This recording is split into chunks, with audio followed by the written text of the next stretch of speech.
really wanted to make this video because I feel it is so important. And the more people that see it, the better. And yeah, so I really hope that if you are planning a trip to Paris or even like any major European city, that you somehow see this video. One, scam to avoid. Oh my goodness, you guys. And I've seen it actually in 2 different locations. So in front of the Eiffel Tower, there is a guy that is playing I'm going to show you actually the clip. I'll put the clip in here while I'm talking. So he does that game where he puts the ball under the cup, he moves the cups around really fast, and then you have to choose which cup the ball is under. So this is actually a sleight of hand trick where it's a squishy ball. I believe he puts it into his palm in a manner that you can't see. So there's actually no ball under any of the cups. And so what he'll do is he'll make it look like people win this game. And when people win, they're actually in on it. These are actually his friends, and they will be placing large bets, like at the minimum 100 euros, 200 euros, 300 euros. And then they'll win. And so they'll double their money, and it looks really, really exciting because they make it look so easy. And then this will encourage somebody else to bet. And then he'll do the trick, like the magic trick with his hands where he keeps the ball in his palm, and you will lose your money. So when I started to record him, he actually got really mad. And he stopped what he was doing to tell me off and to tell me to stop recording. So what I have heard is they will even steal your phone. So it won't be the actual guy that's doing the game that will steal it, but because he's surrounded with so many of his buddies who are pretending to be part of the audience and part of like the people betting and everything like that, like it's a group effort. The scam is a group effort. So they will actually steal your phone. I have heard of them stealing your phone because they are making so much money off of this, you guys. I would say they are making probably over $10,000 a day scamming tourists, probably even more. I wouldn't be surprised. So they will do anything to protect themselves from this scam getting out. And not only did I see this scam going on by the Eiffel Tower, I actually seen it in Montmartre by the Sacré-Cœur, I don't know how to say it, sorry guys, that basilica in Montmartre. Next scam that you absolutely need to watch out for in Paris is the bracelet scam at the basilica. So when you're walking up to the basilica, you can either take the funicular up, which you pay, or you can walk. And don't worry, you guys, I was really afraid to walk by these people, but I learned how to deal with it. So there are these men that basically trap you. They block the pathways going up to the basilica, so you have to walk by them.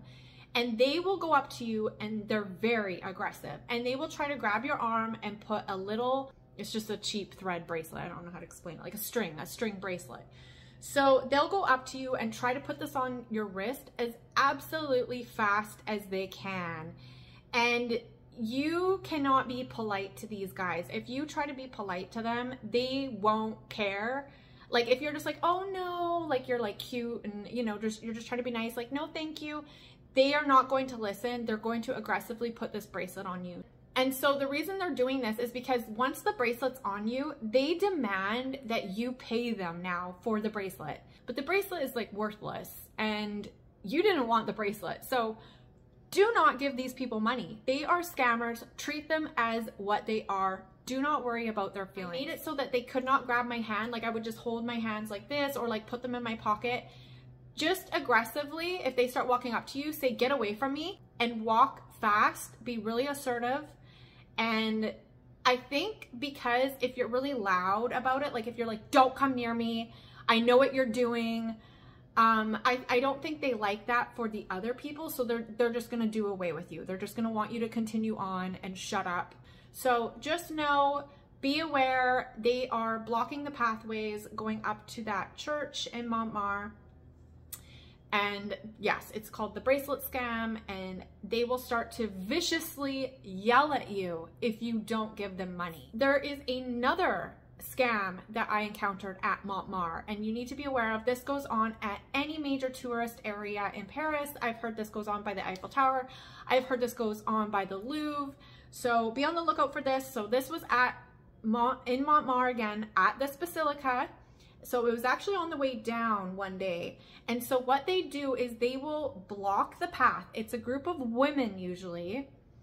They will block the path and they want you to sign their petition. They make it like it's a, it's like, oh, like it's some cause like you should have a lot of compassion over. So people feel obligated to give them money. So they'll get them to sign this form and then they say, oh, do you mind donating? And I would say so many people probably give money, because even if you just give €2, you're thinking you're helping a cause. It's not costing you a lot.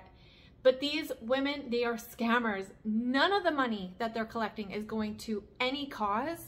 It is just to scam you. So this is the fourth scam that I encountered on our trip to Paris. So, and I was not prepared for this scam, and wow, he got me, because I am like I like to be really kind and polite with people, which is a no-no. Just drop all your manners when you visit Paris. This was in the area, it's a higher end shopping area, kind of near the Ritz, like the Ritz-Carlton, and it's kind of near, I would say like within blocks to the Louvre, like it's not far. So it's in a very tourist area. And so this guy came up to us and he pretends that he's a psychic. So he comes up to you and he's so gentle and calm. His mannerisms, like this guy has got this like perfected. He's got his act together. And so he'll come up to you and he'll say, oh, like your forehead is radiating. Like he'll say like he can read your energy and you're such a bright and happy person, or you're very generous and you have this energy about you.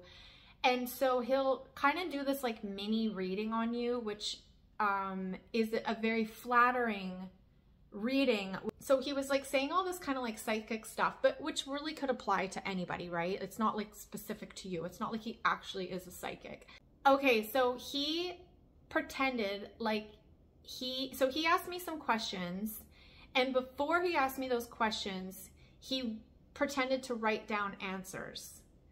And then so at the end of his whole little psychic reading thing, he put this paper in my hand and he got me to open it.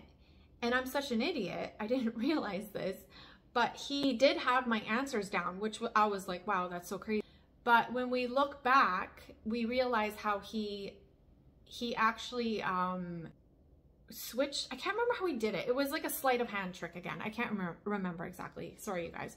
But anyways, it's a trick. He's not actually psychic.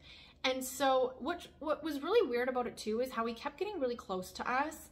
And I felt like he was like maybe going to rob us or something, or maybe he had a RFID reader or just something really weird. He kept coming closer and closer and it was really creeping me out. He might have done it because that's when he switched his hand around, like switched the papers around. I can't remember. Anyways, what I want to say is after this whole like quote unquote psychic reading he gave us, he started to demand that we pay him. And it was not, it wasn't like, oh, would you mind sparing a few dollars out of the kindness of your heart? It was, can you give me 300 euros? This is 300 euros. I just gave you a reading. I would like 300 euros. I walked away at this point because I knew he was a scammer. And then he's like, 100 euros. Hey, give me 100 euros. Pay me you need to pay me. He started getting really like loud and aggressive, trying to get money out of us. And it wasn't just some chump change. Like this guy wanted a lot of money. And so I was already walking away at this point and Jay started to join me. And he was following him down the street, harassing him to give him money. And I was actually getting really freaked out because he was following him like a whole block down the road. I'd already crossed the street. Like I was just like trying so hard to get away from this guy. Seeing that he had another guy that was also doing the same. And I could tell just by the way he made eye connection with that man, that they were working together. I almost wonder if like they try to potentially even rob people. Maybe they kind of get you caught off guard with the whole like psychic reading thing, because when he kept coming closer and closer to us, I started to feel really, really uncomfortable. And I'm wondering too if that's kind of when maybe he could grab your purse, or maybe his buddy can come from behind and catch you off guard and grab, you know, something off of you, maybe your watch or your ring or your purse or whatever it might be. We were really dumb. We almost fell for that one. Like, obviously we know better than to give somebody some money, but just the fact that we entertained him like that, we sat there and engaged with him for the time that we did, was just really, really dumb on our part. So other thing I want to tell you guys about is on the subway, so on the metro. You do not want to stand by the doors. So on the metro is one of the, probably the #1 spot where you will get pickpocketed. You don't want to stand near the doors. And the reason why is the pickpocketers always stand near the door. That is where everybody is kind of crammed together, and so it's so much easier to pickpocket, because if you feel somebody doing something you don't know, like it was this person, was it that person, there's so many people so close to you bumping into you.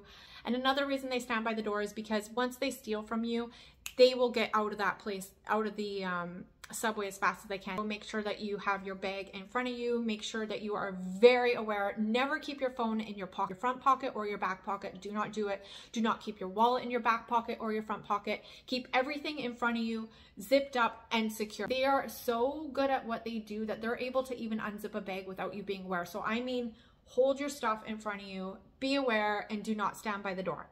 Just be vigilant, just be aware. Don't leave your phone on a table at a restaurant when you are sitting on a patio or on the street on a table, because somebody can walk by and grab your phone.